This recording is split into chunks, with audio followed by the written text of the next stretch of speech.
आज की हमारी चर्चा एक ऐसी शहादत पर है जिसके बारे में हम सब ने सुना तो है, लेकिन शायद पूरी तरह समझा नहीं है। हम बात कर रहे हैं श्री गुरु तेग बहादुर जी के बलिदान की। ये सिर्फ इतिहास का एक पन्ना नहीं है, बल्कि एक ऐसा विचार है जो आज भी हमें चुनौती देता है। हाँ, और चुनौती शायद इसलिए देता है क्योंकि ये कहानी जितनी सीधी दिखती है उतनी है नहीं। सही बात है। इसके अंदर कई परतें हैं जो अक्सर नजरअंदाज हो जाती हैं। बिल्कुल। और इन्हीं परतों को खोलने के लिए हमारे पास गुरु तेग बहादुर का बलिदान शीर्षक वाले एक लेख के कुछ अंश हैं। ठीक है।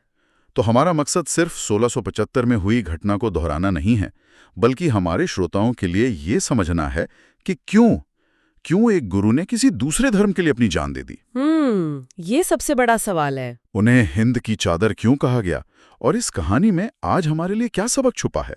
तो चलिए इसकी तह तक जाने की कोशिश करते हैं। जरूर। तो स्रोत हमें सीधे उस दौर में ले जाता है, साल 1675। लेख में कुछ बहुत भारी शब्दों का इस्तेमाल हुआ है।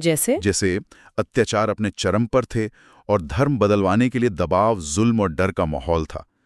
ये लाइनें पढ़कर ही एक बेचैनी सी होती है। आप उस माहौल की कल्पना कर सकती हैं? कल्पना करना भी मुश्किल है।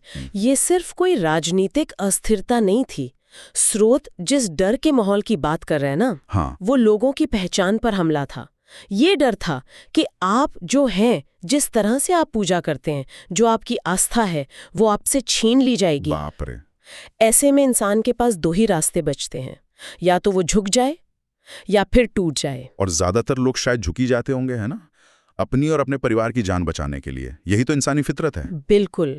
और यही चीज गुरुजी के कदम को इतना असाधारण बनाती है। सही। स्रोत इस बलिदान को किसी शून्य में नहीं दिखाता। वो उस सामाजिक और राजनीतिक संदर्भ को तैयार करता है ताकि हम समझ सकें कि उस जुल्म के सामने खड़े होने के लिए किस तरह के नैतिक साहस की जरूरत थी। ये कोई अचानक लिया गया फैसला नहीं था। बिल्कुल नहीं। ये उस माहौल के खिलाफ एक बहुत सोचा समझा जवाब था। और यहीं से कहानी का वो हिस्सा शुरू होता है जो दिमाग को झकझोर देता है। ऐसे डरावने माहौल में किसी का खड़ा होना ही अपने आप में बहुत बड़ी बात है। हाँ, जाहिर है। लेकिन स्रोत एक लाइन लिखता है जो सब कुछ बदल देती है। वो कहता है, किसी ने उम्मीद नहीं की थी कि एक गुरु दूसरे धर्म के लोगों की रक्षा के लिए अपने प्राण तक न्यौछावर कर देंगे। मैंने ये लाइन कई बार पढ़ी। अपने लोगों के लिए, अपने धर्म के लिए तो बहुतों ने जाने दी हैं, लेकिन दूसरे के लिए ये तो उस समय के हिसाब से कल्पना से भी परे रहा होगा। हाँ, और यही इस बलिदान का आप कह सकती हैं सार है। अगर हम इसे बड़े परिप्रेक्ष्य में देखें तो स्रोत हमें ये बताने की कोशिश कर रहा है कि ये लड़ाई किसी एक धर्म को बचाने की नहीं थी। अच्छा। ये धर्म के विचार को ही बचाने की लड़ाई थी। ये उस सिद्धांत की रक्षा का मामला था जिसे आज हम धार्मिक स्वतंत्रता या फ्रीडम ऑफ बिलीफ कहते हैं। ये जो सोच है कि हर इंसान को अपनी मर्जी से अपनी आस्था चुनने और उसका पालन करने का अधिकार है, चाहे वो आस्था कुछ भी हो। उनका बलिदान किसी खास समुदाय के लिए एक तोहफा नहीं था, बल्कि पूरी इंसानियत के लिए एक सिद्धांत की स्थापना थी। आपने बिल्कुल सही पकड़ा। जब कोई अपने से अलग दिखने वाले, अलग तरह से पूजा करने वाले इंसान के अधिकार के लिए अपनी जान दे देता है, तो वो उस बलिदान को किसी एक समुदाय या एक आस्था के दायरे से निकालकर सार्वभौमिक बना देता है।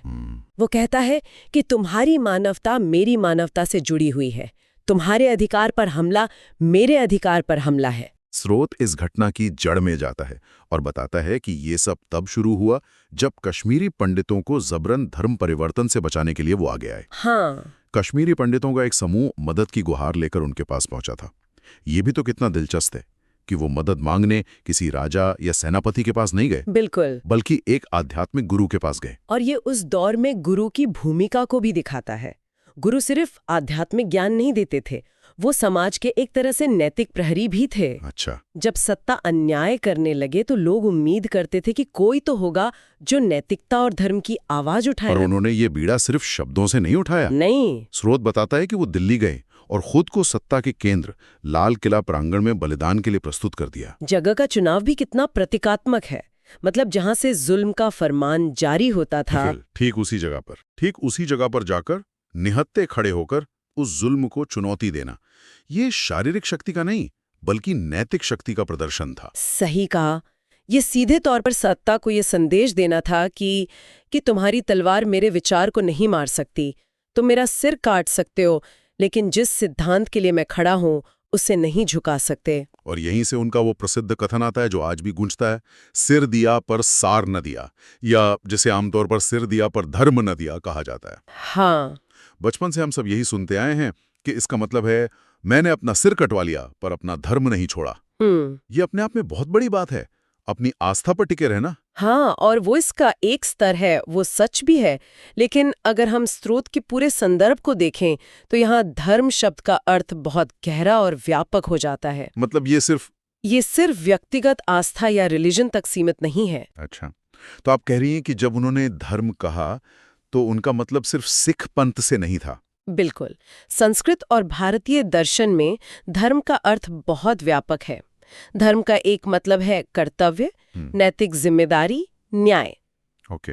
इस संदर्भ में गुरुजी का धर्म सिर्फ अपनी पूजा पद्धति को बचाना नहीं था, बल्कि उनका धर्म था अन्याय के सामने न झुकना। अच्छा। उनका धर्म था किसी असहाय की पुकार सुनकर उसकी रक्षा करना। वो कश्मीरी पंडितों के विश्वास की रक्षा को अपना नैतिक कर्तव्य, अपना धर्म मान रहे थे। अरे, ये तो मतलब पूरी तस्वीर ही बदल देता है। हाँ। तो सिर दिया पर धर्म न दिया का मतलब हुआ मैंने सिर तो कटवा लिया, लेकिन न्याय और दूसरों के अधिकारों की रक्षा करने का जो मेरा कर्तव्य था, जो मेरा असली धर्म था, मैंने उसे नहीं छोड़ा। ठीक यही बात है। अब आप समझ सकते हैं कि ये बलिदान एक व्यक्तिगत आस्था की रक्षा से उठकर सीधे सीधे मानवाधिकारों की रक्षा के स्तर पर कैसे पहुंच जाता है। हाँ, हाँ। ये कहना कि मेरा धर्म है कि मैं तुम्हारे धर्म की रक्षा करूं, ये क्रांतिकारी विचार था और आज भी है। और शायद इसीलिए, जैसा कि स्रोत बताता है, इस महान बलिदान ने उन्हें हिंदी चादर यानी हिंद की चादर या हिंद की ढाल का दर्जा दिया। ये उपाधि अब अचानक समझ में आने लगती है। ये किसी एक समुदाय ने नहीं, बल्कि पूरे समाज ने उन्हें दी। हाँ, और ढाल या चादर का प्रतीक बहुत शक्तिशाली है। ढाल का काम क्या होता है? खुद पर वार सहना। वो खुद पर हर वार सहती है ताकि उसके पीछे जो भी है वो सुरक्षित रहे। सही बात है। ढाल ये नहीं पूछती कि जिसकी मैं रक्षा कर रही हूँ वो कौन है, किस जाति का है, किस धर्म का है। उसका एकमात्र काम है रक्षा करना।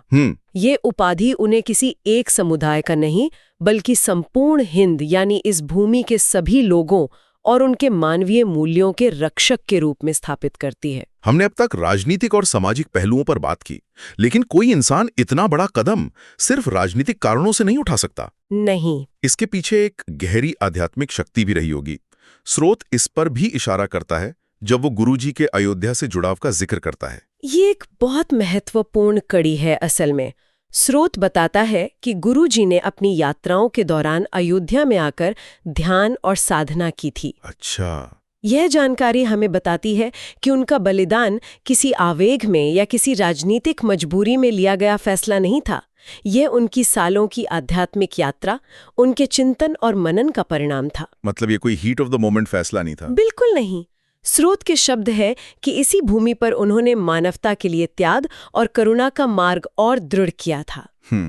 इसका मतलब है कि उन्होंने इस रास्ते पर गहराई से विचार किया था। उन्होंने उस शक्ति को अपने अंदर महसूस किया था जो उन्हें निडर होकर दूसरों के लिए खड़े होने की हिम्मत दे सके। यह आध्यात्मिक दृढ़ता ही थी जिसने उन्हें सत्ता के सामने अविचल खड़ा रखा।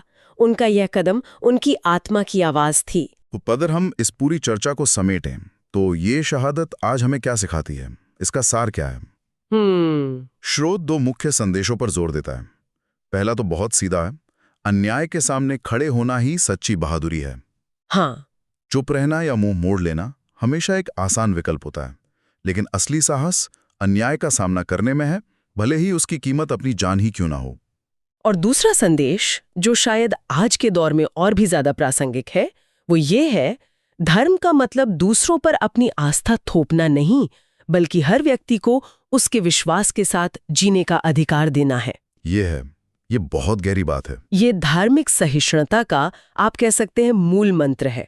सोचिए, ये संदेश उस दौर में दिया गया था जब सत्ता का इस्तेमाल ही विश्वास को कुचलने के लिए हो रहा था। और आज भी जब हम देखते हैं कि विचारों का टकराव कितना ज्यादा है, चाहे वो ऑनलाइन हो या ऑफलाइन, बिल्कुल है कि असली धार्मिकता या आध्यात्मिकता दूसरों के अधिकारों का सम्मान करने में है, उन्हें छीनने में नहीं। और स्रोत एक और बहुत खूबसूरत बात कहता है, वो गुरु की परिभाषा ही बदल देता है। अच्छा। वो कहता है जो दूसरों के लिए जिए वही सच्चा गुरु है। इस परिभाषा के अनुसार गुरु होना केवल आध्यात्मिक ज्ञान देना या प्रवचन देना नहीं है। गुरु होना मतलब मानवता की सेवा में अपना पूरा जीवन लगा देना, दूसरों के आंसू पोंछना, दूसरों के हक के लिए लड़ना। तो उनका शहीदी दिवस सिर्फ कैलेंडर की एक तारीख नहीं है, ये उस विचार को, उस सिद्धांत को प्रणाम करने का दिन है जो कहता है कि मानवता हर धर्म, हर पहचान और हर सीमा से ऊपर है। तो आज हमने गुरु तेग बहादुर जी के बलिदान के पीछे छिपे गहरे अर्थ को समझने की कोशिश की।